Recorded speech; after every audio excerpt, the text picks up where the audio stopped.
What's up, guys? Welcome back to my channel. Getting ready to do a reaction video right now to church fights part 2, why you should not go to church. This will be interesting for sure. Hey guys, this has a lot more to do than just politics. New Era Detroit, they call it church accountability. Taking congregations to task for not serving the community in their estimation as those churches should. They say something doesn't add up when a pastor makes a lot of money, drives a luxury car, and yet the people who live near his church are in poverty. Son, don't go to sleep while I'm talking. Hey, don't you lay your head back. I'm important. I'm somebody.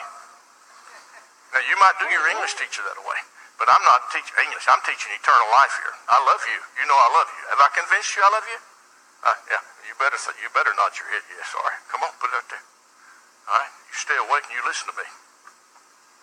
You say, well, he may never come back. Well, he ain't here now. New information tonight about a former Richmond sheriff's deputy accused of having sexual contact with inmates. We first alerted you on the NBC 12 News app as soon as we learned of the accusations against Matthew Mellerson, who is also a preacher. In fact, he was a chaplain at the Richmond City Jail before his arrest. Well, where have you been, Mr. Underwood?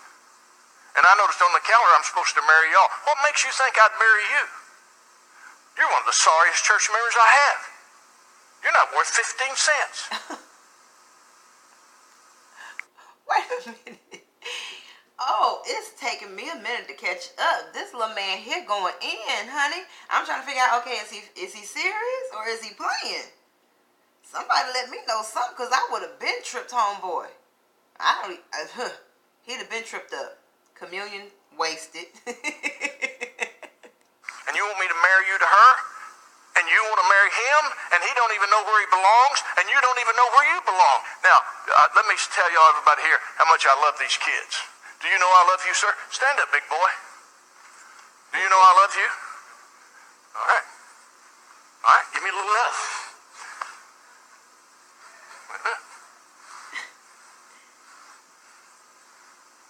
I'm the real deal. All right, I know you are too, but you ain't been here.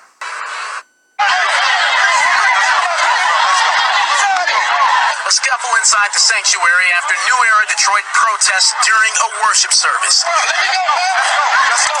Zeke, the leader of the group, offered no apologies for the dust-up at Great Faith Ministry Saturday, only the reasoning behind it. This situation is bigger than just Wayne T. Jackson.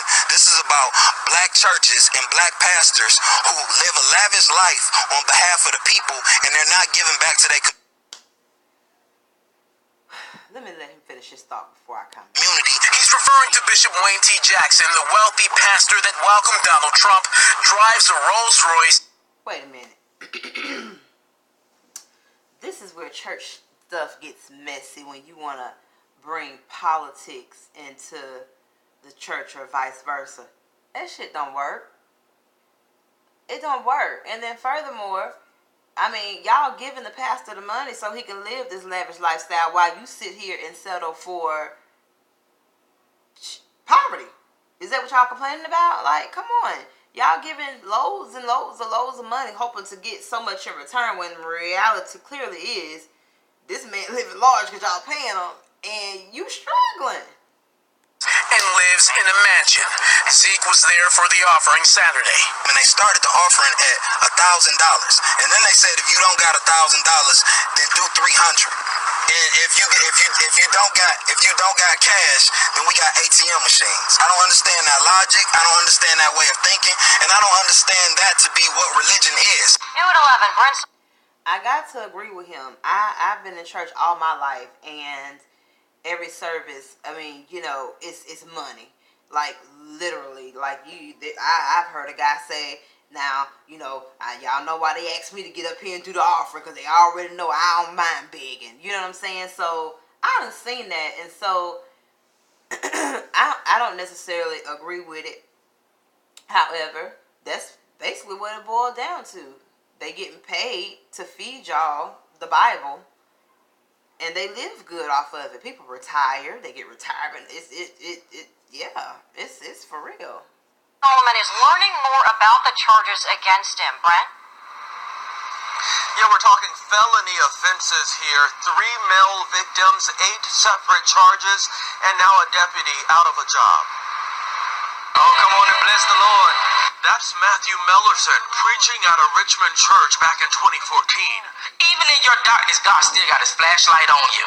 Mellerson was a chaplain at the Richmond jail, where he served as a sheriff's deputy. It's awful, the world we live in. Like, the one place you do go outside of your home, of course, is church. And you go there expecting protection and to feel safe. And then you go there and then you got people like this in here abusing their authority, taking advantage of people and all of that. Like, you're not saved. You're not saved. You praying, please protect me and keep me covered. But realistically, if you in a situation like that, you gonna handle your business. I'm pretty sure you ain't finna walk in on your child getting molested and just start praying. No, you gonna probably just start swinging.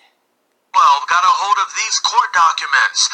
Mellerson indicted, accused of sexual contact with inmates. I'm just confused. Nikki Shaw has a loved one in custody at the Richmond jail and now has many questions about the allegations against Mellerson. How long was this going on?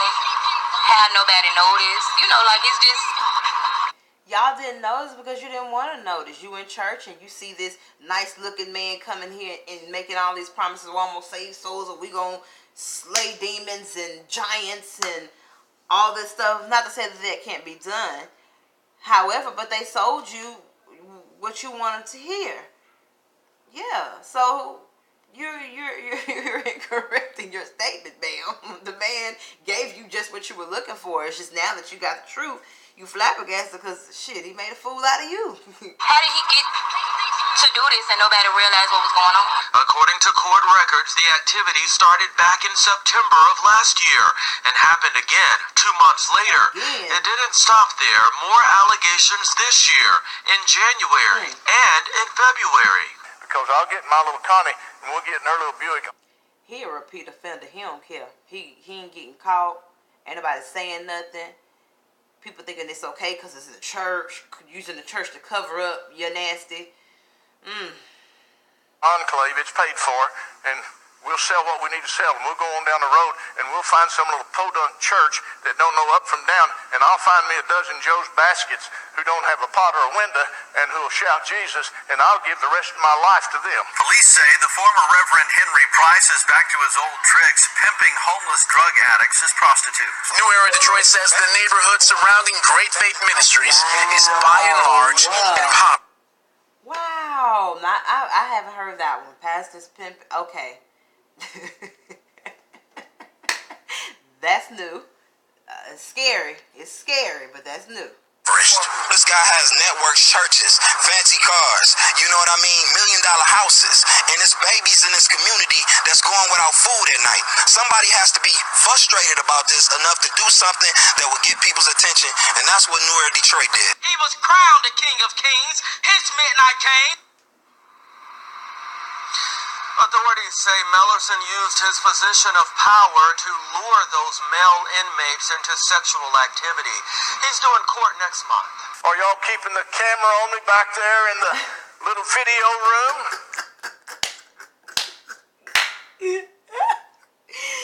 This man here is going in. I don't know what was said, done, or whatever against him, but baby, he did not come to play. He came to give a word. Good. He is We're having trouble in the video room. There's no one finer than young Cox back there. And he comes down here and spends hours in that thing. But he has a little attitude adjustment that we're going to fix it. Brother Cox, you listening? Because Brother Cox, I can fix your... Brother Cox. He is calling this man out in front of this whole congregation of people.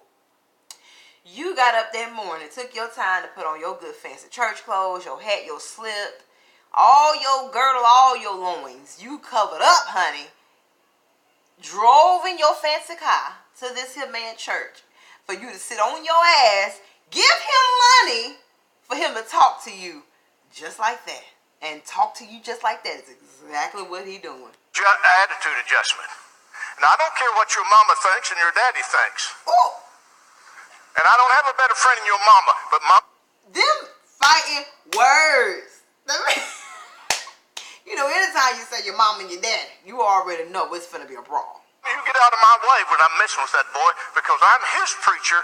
I'm yours when I'm talking to you, but I'm his when I'm talking to him. And ooh, the ultimate disrespect, baby. They should have been throwing down. He said, I'm yours when I'm talking to you, and he pointing that finger. Yours. Last I checked, he's a grown man. The clerk at a seized Hartford hotel was the one who called police about a stream of men coming and going from room 212 Tuesday, telling cops of two women coming to the lobby every now and then to give money to a man identified as Henry Price. Police talked to the women, say they found one had empty heroin bags and needles with obvious signs of IV drug use, scabs over much. See, that's nasty. That's so nasty. That's nasty. That is disgusting. Like, you out there just doing all this promiscuous activity, no protection, needles, drugs, just exploiting, just the most. Why, though? Why? Drugs, and that both women admitted Price was their pimp.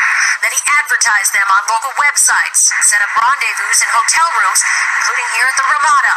Among their claims, that Price beat up another woman in a motel bathroom because she was pocketing money. The online ads really... You see what I'm saying? This nigga, basically, he a pimp. He a pimp. And not only are y'all paying him your own money, your own hard-earned money, whatever you do in your daily job, but then he taking some of y'all and turning y'all into some hoes. And y'all paying this man for this. And the reason why he can get away with it because he came and sold you on a story. It tweaked your little feelings, your emotions, and then you fall for this psychobabble stuff. Like, it's crazy. It's a job. That's basically what I view a pastor as. It's a job.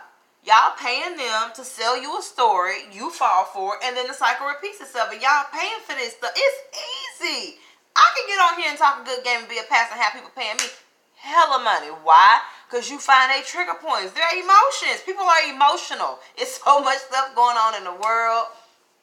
And I get it. We're human. I get it. I get caught in mine sometimes too. But come on, anybody got time for that? You got to snap back in that thing, baby. You got to bounce back quick and strong and get on it. Like, otherwise you fall for this type of stuff and it ain't even safe. You might as well keep your money in your pocket. Talk to your damn self. Be your own goddamn pastor. Shit, I'm a queen. Yes, I am. So yeah, speak over your own self. You looking to these people to lead you and guide you. Lead your own self. You can see, you know what you want. You know how to get there. If you don't, you Google. Gosh. Man. The only main difference from the claims that sent Price to prison in 2002 for 8 years. Prosecutors then saying he abused, had sex, and gave cash to prostitutes to buy drugs. Allegations he had first denied, saying his work as a vocal critic of Hartford police made him a target. I'm definitely not guilty of any of the charges. Price had spent time in prison back in the 80s for murdering a drug dealer who gave him low-grade cocaine. He was pardoned in the 90s, became a minister and community activist. And see, what I don't understand is, why are y'all not running, the background checks on these people? I was on the committee, and background checks, like, simple stuff. It's a job. You giving them a W-2. I hope you give them something for taxes. If not, I don't know. But, seriously, you giving them all this good money. If I'm going to give somebody my money, I want to know a little bit of information about you. Like, I need to know, what you got going on in your life outside of here. Because what you bring here, it can be one thing, but you could totally be living a totally different life outside the wall. So, yeah, we need to do some background checks on people. Like, you trusting these people with your life. You trusting a man with your life. Your spiritual life. If you care that much about it, and if you just gonna keep giving your money, you should at least know what you're investing in, like, for real. Working with ex-offenders. What do you want, justice? But there was a string of arrests over a few years for pimping, rape, kidnapping, and then the 2002 conviction for promoting prostitution. He's familiar with the charges and the system, and Henry Price is back where he has been before, bail set at $500,000. Price is charged with promoting prostitution. Police also arrested the two women at the hotel with him. According to the arrest report, they are both homeless, addicted to heroin and crack.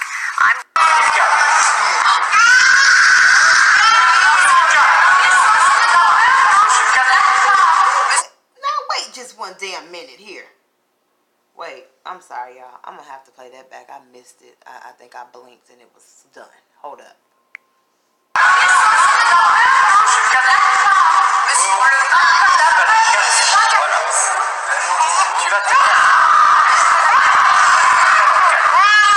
Ooh. It's hard for me to watch this. It's hard. Like, I don't know this guy, but listen. Ooh, I feel some type of way. That's and then the parents, they standing there they think that's something spiritual. They think it's out there slap the shit out y'all child.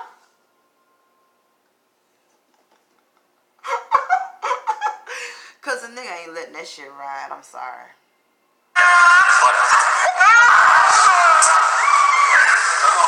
That video room ain't going to be a youth hangout. We might as well just fix this thing. I don't know what I'm doing wrong. Well, if you don't know what you're doing wrong, son, you don't care about what I want to do right.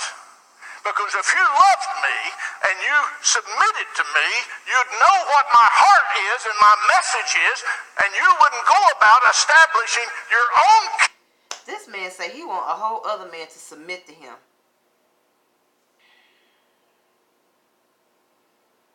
I guess he ain't the pastor no more. He God. Kingdom in the video room. Yeah, y'all, listen. We got to start using common sense with this stuff. Like, dead ass serious. You got to. You trusting these people. You confessing with these priests and all this. It's a real world out here. It's really people out here getting raped. There's really people being put in these situations where they're kidnapped and beaten and all this type of stuff, held against their will, whatever you want to call it. It's for real. Like, for real. It's clearly at the church. Like, I'm not bringing my kids nowhere. And I know they finna, no. It's horrible that the world we live in, that's the reality. Like, you can't trust nobody. And that's basically what it boiled down to. I don't care who it is. You cannot trust anybody. You never know what somebody is thinking at any given second. You don't know. They looking at you smiling but thinking how they gonna kill you in the back of their mind. You just don't know. It's terrible. You gotta be careful. You gotta use your common sense. You can't trust these people. And I damn for sure not going to no church paying them to do what they do in the end, and you say it's wrong, but you paying them to do it. Like, are they really like, seriously, can you blame them for talking to you like that man talking to them people in the video room? Can you blame? Y'all paying him to do it. He doing his job. It's not funny, but reality, he doing his job, and y'all paying them to do it. Church folks gotta do better. They gotta do better. Like, this is real world, and this is the stuff that the folks in the church ain't teaching you, but you better open up your own eyes and not depend on the church.